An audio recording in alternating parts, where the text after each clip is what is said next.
Hi guys, welcome to the Channel of Love Book Club. Tonight I'm trying a live. What I'd like to do in the future is I'm planning this in for 8:30 UK time, Greenwich Mean Time, because I do plan on this part of the channel being open to everyone, including the little ones, so like a bedtime story. But I'm here in the UK, so 8:30 for me, I think it's a good time for the little ones to get into bed. And I was having to think about how, we shouldn't really watch technology before going to bed. You try telling kids that. I mean, that's a battle. Well, they'll have it hidden. You know what I'm talking about. So if Harry Potter, which is at the moment the story that we're reading, will help send them to sleep with my voice, then happy days. Okay, so we're going to do chapter 2. What's the time now? It's 28. Okay, we might be a bit earlier today. First of all, the book club. I've set up. Where's my phone? I've set up a Facebook page just for the book club, because if there are young ones that do watch, you might not want them actually having a look at every video on my channel. So if you go onto Facebook, it would just kind of take them to that video. They don't have to open it up in the app. I have the details. You can find it under, I think it's at the Channel of Love Book Club. It should be visible. I believe you should be able to leave comments on the videos, and I'll put these videos on now. I'm not at the moment for this one, but I might try and premiere these so that they go on at 8:30, and then kind of you've got a 2-minute countdown to get ready before I come on. So premiering, I think, might be the way forward rather than a live. But we're still working out all the details. Let me give you these details of the Facebook, because when I created it, it kind of gave me all the details so that you could find me. So I made sure that it says you're all ready. Okay. So it says the username has been created for the Channel of Love Book Club. It's now easy for people to find your page in search. People can also visit your page and send messages to your page at, right, okay. Oh no, can you see it there? Okay. I don't know why that does that when I hold it up, that little red thing flashes. Hi Laurie, hi Sherry. You here for a bit of story time? That's what I'm going to do. So I'm not going to be, you saw that? Awesome. Okay. So if you don't kind of want to watch story time on the channel, or if you just want to watch story time, there's another place for it now. Okay. So that's all set up. There's already the first chapter on now. I feel a bit nervous going live reading chapter 2, but hey, it's all good. So Harry was left on the doorstep. Chapter 2 is, and I thought about signing maybe some bookmarks for the Channel of Love. Now, obviously, after this book, I might have a little bit of a break, because I'd like to get a chapter out every day when I'm actually reading a book. There's nothing worse than having to wait, is there, for the next chapter? So I think a chapter a day. What was I saying? Oh, I see. The next book is The Chamber of Secrets, and then the next book is The Prisoner of Azkaban. And I can't seem to find them books, so I might have to order them in. Okay, I don't know. I probably lent them out.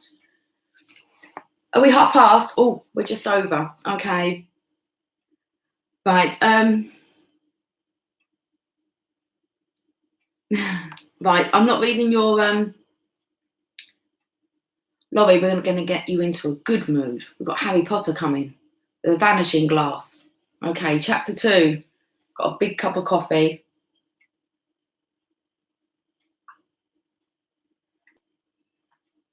Let's get into chapter 2 then.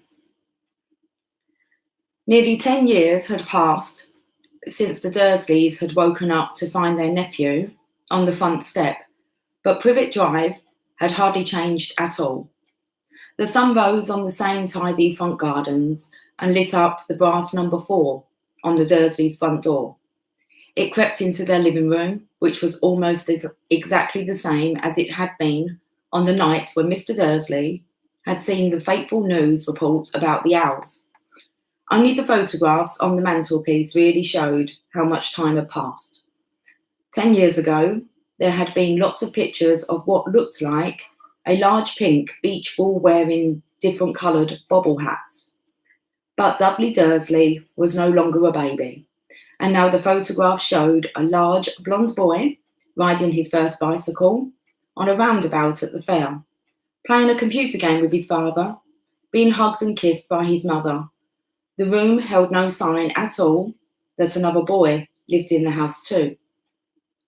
Yet Harry Potter was still there, asleep at the moment, but not for long. His Aunt Petunia was awake, and it was her shrill voice which made up the first noise of the day.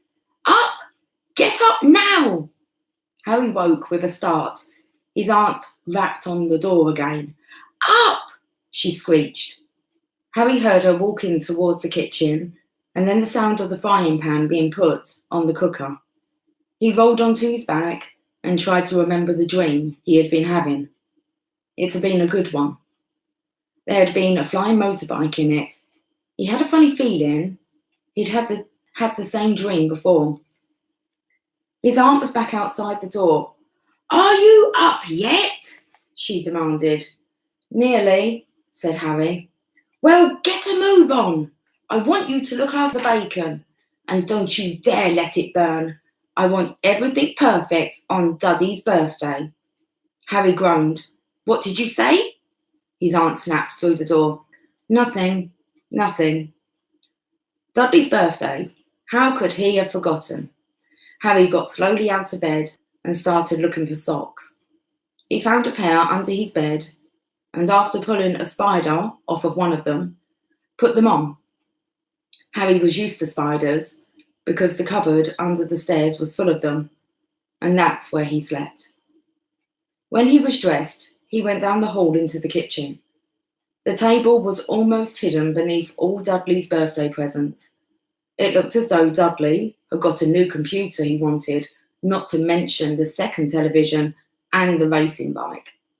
Exactly why Dudley wanted a racing bike was a mystery to Harry, as Dudley was very fat and hated exercise, unless, of course, it involved punching somebody.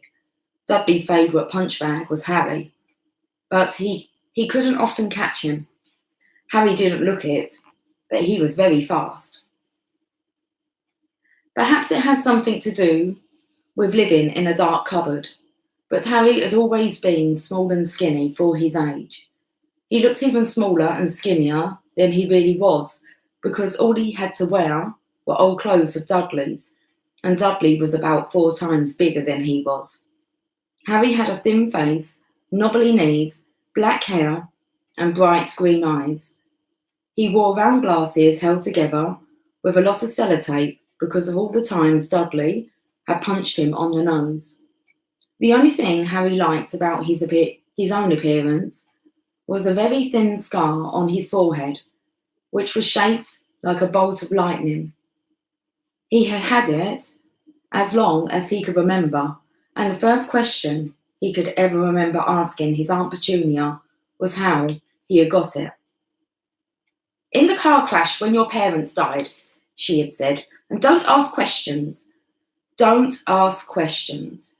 That was the first rule for a quiet life with the Dursleys. Uncle Vernon entered the kitchen as Harry was turning over the bacon. Comb your hair, he barked, by way of a morning greeting. About once a week, Uncle Vernon looked over the top of his newspaper and shouted that Harry needed a haircut.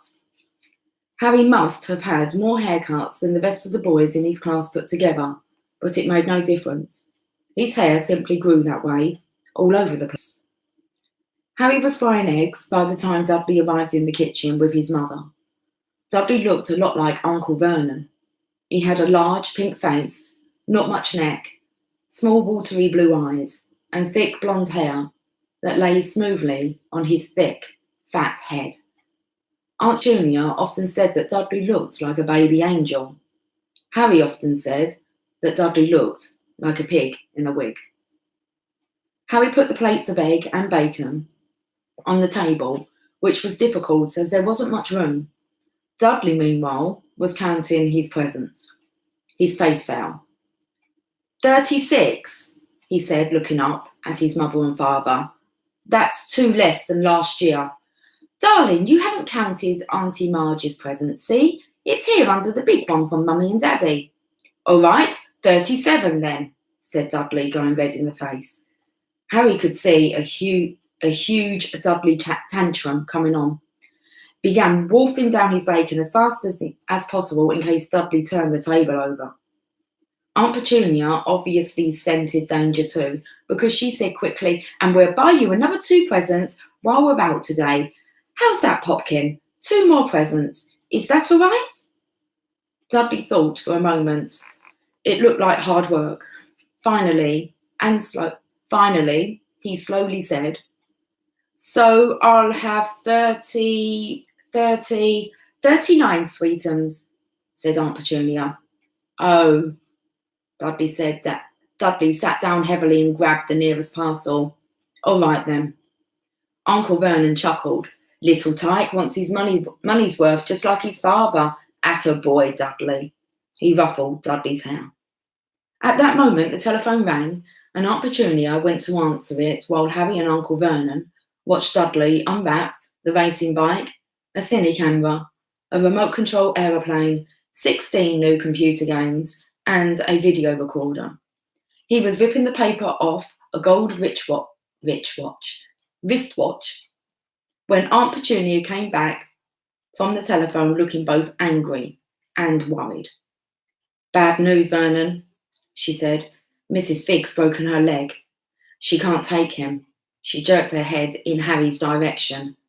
Dudley's mouth fell open in horror, but Harry's heart gave a leap. Every year on Dudley's birthday, his parents took him and a friend out for the day to adventure parks, hamburger bars, or the cinema. Every year, Harry was left behind with Mrs. Figg, a mad old lady who lived 2 streets away. Harry hated it there. The whole house smelled of cabbage, and Mrs. Figg made him look at photographs of all the cats she had ever owned. "Now what?" said Aunt Petunia, looking furiously at Harry as though he'd planned this.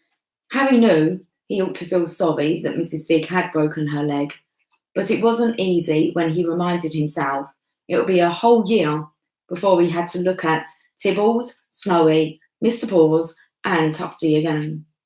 "We could ring Marge," Uncle Vernon suggested. "Don't be silly, Vernon. She hates the boy." The Dursleys often spoke about Harry like this as though he wasn't there, or rather, as though he was something very nasty that couldn't understand them, like a slug. "What about what's-her-name, your friend, Yvonne, on holiday in Mallorca?" snapped Aunt Petunia. "You could just leave me here," Harry put in hopefully. He'd be able to watch what he wanted on television for a change and maybe even have a go on Dudley's computer. Aunt Petunia looked as though she had just swallowed a lemon. "And come back and find the house in ruins," she snarled. "I won't blow up the house," said Harry, but they weren't listening. "I suppose we could take him to the zoo," said Aunt Petunia slowly, "and leave him in the car." "That car's new. He's not sitting in it alone." Dudley began to cry loudly. In fact, he wasn't really crying. It had been years since he'd really cried. But he knew that if he screwed up his face and wailed, his mother would give him anything he wanted. "Dinky Duddy Dims, don't cry. Mummy won't let him spoil your special day," she cried, flinging her arms around him. I don't want him to come," Dudley yelled between huge pretend sobs. He always spoils everything." He shot Harry a nasty grin through the gap in his mother's arms. Just then the doorbell rang. "Oh, good Lord, they're here," said Aunt Petunia frantically, and a moment later, Dudley's best friend, Piers Polkiss, walked in with his mother. Piers was a scrawny boy with a face like a rat. He was usually the one who held people's arms behind their backs while Dudley hit them. Dudley stopped pretending to cry at once. Half an hour later, Harry, who couldn't believe his luck, was sitting in the back of the Dursleys' car with Piers and Dudley on the way to the zoo for the first time in his life. His aunt and uncle hadn't been able to think of anything else to do with him, but before they'd left, Uncle Vernon had taken Harry aside. "I'm warning you," he had said, putting his large purple face right up close to Harry's. "I'm warning you now, boy. Any funny business, anything at all, and you'll be in that cupboard from now until Christmas." "I'm not going to do anything," said Harry. "Honestly." But Uncle Vernon didn't believe him. No one ever did. The problem was, strange things often happened around Harry, and it was just no good telling the Dursleys he didn't make them happen. Once Aunt Petunia, tired of Harry coming back from the barber's, looking as though he hadn't been at all, had taken a pair of kitchen scissors and cut his hair so short he was almost bald except for his fringe, which she had left to hide that horrible scar. Dudley had laughed himself silly at Harry, who spent a sleepless night imagining school the next day, where he was already laughed at for his baggy clothes and sellotape glasses. Next morning, however, he had got up to find his hair exactly as it had been before Aunt Petunia had sheared it off. He had been given a week in his cupboard for this, even though he had tried to explain that he couldn't explain how it had grown back so quickly. Another time, Aunt Petunia had been trying to force him into a revolting old jumper of Dudley's, brown with orange bobbles. The harder she tried to pull it over his head, the smaller it seemed to become, until finally it might have fitted a glove puppet, but certainly wouldn't fit Harry. Aunt Petunia decided it must have shrunk in the wash, and to his great relief, Harry wasn't punished. On the other hand, he got into terrible trouble for being found on the roof of the school kitchens. Dudley's gang had been chasing him as usual, when, as much to Harry's surprise as anyone else's, there he was, sitting on the chimney. The Dursleys had received a very angry letter from Harry's headmistress telling them Harry had been climbing school buildings, but all he had tried to do, as he shouted at Uncle Vernon through the locked door of his cupboard, was jump behind the big bins outside the kitchen doors. Harry supposed that the wind must have caught him in mid-jump. But today, nothing was going to go wrong. It was even worth being with Dudley and Piers to be spending the day somewhere that wasn't school, his cupboard, or Mrs. Fig's cabbage-smelling living room. While he drove, Uncle Vernon complained to Aunt Petunia. He liked to complain about things: people at work, Harry, the council, Harry, the bank, and Harry were just a few of his favourite subjects. This morning, it was motorbikes. "Roaring along like maniacs, the young hooligans," he said as a motorbike overtook them. "I had a dream about a motorbike," said Harry, remembering suddenly. "It was flying." Uncle Vernon nearly crashed into the car in front. He turned right around in his seat and yelled at Harry, his face like a gigantic beetroot with a moustache. "Motorbikes don't fly!" Dudley and Piers sniggered. "I know they don't," said Harry. "It was only a dream." But he wished he hadn't said anything. If there was one thing the Dursleys hated even more than his asking questions, it was his talking about anything acting in a way it shouldn't, no matter if it was in a dream or even a cartoon. They seemed to think he might get dangerous ideas. It was a very sunny Saturday, and the zoo was crowded with families. The Dursleys bought Dudley and Piers large chocolate ice creams at the entrance, and then, because the smiling lady in the van had asked Harry what he had wanted before they could hurry him away, they bought him a cheap lemon ice lolly. It wasn't bad either, Harry thought, licking it as they watched a gorilla scratching its head and looking remarkably like Dudley, except that it wasn't blonde. Harry had the best morning he'd had in a long time. He was careful to walk a little way apart from the Dursleys so that Dudley and Piers who were starting to get bored with the animals by lunchtime, wouldn't fall back on their favourite hobby of hitting him. They ate in the zoo restaurant, and when Dudley had a tantrum because his Knickerbocker glory wasn't big enough, Uncle Vernon brought him another one, and Harry was allowed to finish the first. Harry felt afterwards that he should have known it was all too good to last. After lunch, they went to the reptile house. It was cool and dark in here, with lit windows all along the walls. Behind the glass, all sorts of lizards and snakes were crawling and slithering over bits of wood and stone. Dudley and Piers wanted to see huge poisonous cobras and thick man-crunching pythons. Dudley quickly found the largest snake in the place. It could have wrapped its body twice around Uncle Vernon's car and crushed it into a dustbin, but at the moment it didn't look in a mood. In fact, it was fast asleep. Dudley stood with his nose pressed against the glass, staring at the glistening brown coils. "Make it move," he whined at his father. Uncle Vernon tapped on the glass, but the snake didn't budge. "Do it again," Dudley ordered. Uncle Vernon tapped the glass smartly with his knuckles, but the snake just snoozed on. "This is boring," Dudley moaned. He shuffled away. Harry moved in front of the tank and looked intently at the snake. He wouldn't have been surprised if it had died of boredom itself. No company except stupid people drumming their fingers on the glass, trying to disturb it all day long. It was worse than having a cupboard as a bedroom, where the only visitor was Aunt Petunia hammering on the door to wake you up. At least he got to visit the rest of the house. The snake suddenly opened its beady eyes. Slowly, very slowly, it raised its head until its eyes were on a level with Harry's. It winked. Harry stared. Then he looked quickly around to see if anyone was watching. They weren't. He looked back at the snake and winked too.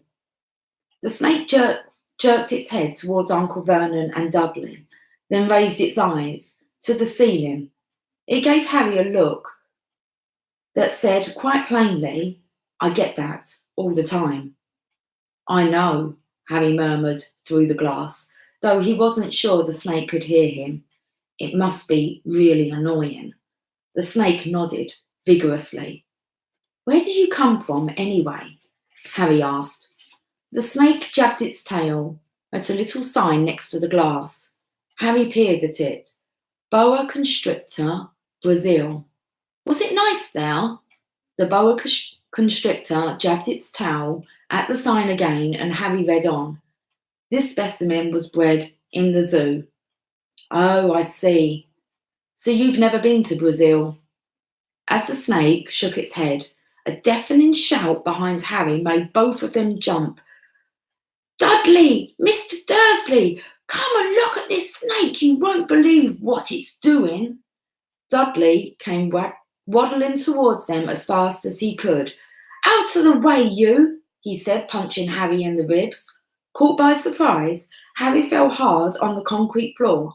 What came next happened so fast, no one saw how it happened. 1 second, Piers and Dudley were leaning right up close to the glass. The next, they had leapt back with howls of horror. Harry sat up and gasped. The glass front of the boa constrictor's tank had vanished. The great snake was uncoiling itself rapidly, slithering out onto the floor.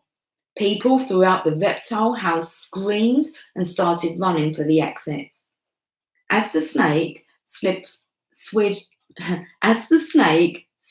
swiftly past him, Harry could have sworn a low hissing voice said, Brazil, here I come. Thanks, amigo. The keeper of the reptile house was in shock. But the glass, he kept saying. Where did the glass go? The zoo director himself made Aunt Petunia a cup of strong tea While he apologised over and over again, Piers and Dudley could only gibber. As far as Harry had seen, the snake hadn't done anything except snap playfully at their heels as it passed. But by the time they were all back in Uncle Vernon's car, Dudley was telling them how it had nearly bitten off his leg, while Piers was swearing it had tried to squeeze him to death. But worst of all, for Harry at least, was Piers calming down enough to say, "Harry was talking to it, weren't you, Harry?" Uncle Vernon waited until Piers was safely out of the house before starting on Harry. He was so angry he could hardly speak. He managed to say, "Go, cupboard, stay, no meals," before he collapsed into a chair, and Aunt Petunia had to run and get him a large brandy. Harry lay in his dark cupboard much later, wishing he had a watch. He didn't know what time it was, and he couldn't be sure the Dursleys were asleep yet. Until they were, he couldn't risk sneaking to the kitchen for some food. He'd lived with the Dursleys almost 10 years, 10 miserable years, as long as he could remember, ever since he'd been a baby and his parents had died in that car crash. He couldn't remember being in the car when his parents had died. Sometimes, when he strained his memory during long hours in his cupboard, he came up with a strange vision, a blinding flash of green light and a burning pain on his forehead. This, he supposed, was the crash, though he couldn't imagine where all the green light came from. He couldn't remember his parents at all. His aunt and uncle never spoke about them, and of course he was forbidden to ask questions. There were no photographs of them in the house. When he had been younger, Harry had dreamed and dreamed of some unknown relation coming to take him away, but it had never happened. The Dursleys were his only family. Yet sometimes he thought, or maybe hoped, that strangers in the street seemed to know him. Very strange strangers they were too. A tiny man in a violet top hat had bowed to him once while out shopping with Aunt Petunia and Dudley. After asking Harry furiously if he knew the man, Aunt Petunia had rushed them out of the shop without buying anything. A wild-looking old woman, dressed in green, had waved merrily at him once on a bus. A bold man, in a very long purple coat, had actually shaken his hands in the street the other day, and then walked away without a word. The weirdest thing about all these people was the way they seemed to vanish the second Harry tried to get a closer look. At school, Harry had no one. Everybody knew that Dudley's gang hated that odd Harry Potter in his baggy old clothes and broken glasses, and nobody liked to disagree with Dudley's gang. Okay, end of chapter 2.